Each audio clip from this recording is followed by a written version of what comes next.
नमस्कार छोट्या मित्रांनो, आपल्या आवडत्या पॉडकास्टमध्ये पुन्हा एकदा स्वागत. लोककथा आणि संस्कृती दिवाळीच्या सणांच्या मालिकेत आज आपण ऐकणार आहोत पाडव्याची गोष्ट. हा दिवस म्हणजे प्रेम, नात्यांची ओळख आणि नव्या सुरुवातीचा दिवस. चला तर मग ऐकूया ही सुंदर गोष्ट. खूप वर्षापूर्वी एका सुंदर राज्यात राजा बली राहत होता. तो न्यायप्रिय आणि उदार होता.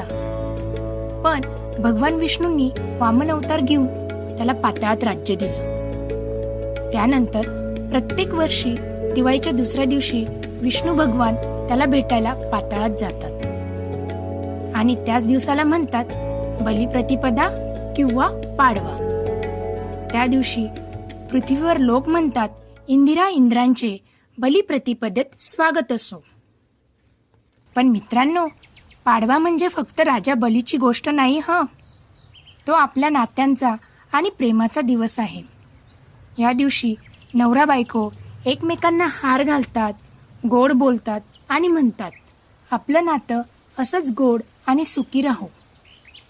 अनेक ठिकाणी बंधू दिदी पण एकमेकांना शुभेच्छा देतात. म्हणून पाडव्याला कधी भाऊबीजची चाऊल असंही म्हणतात.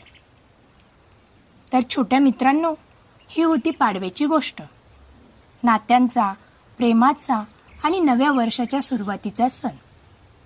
लक्षात ठेवा, नातं टिकवायचं असतं ते गोड बोलून, माफ करून आणि मनाने जवळ राहून. पुढच्या भागात आपण ऐकूया भाऊबीजेची गोष्ट. तोपर्यंत घरात आनंद ठेवा आणि आपल्या प्रियजनांना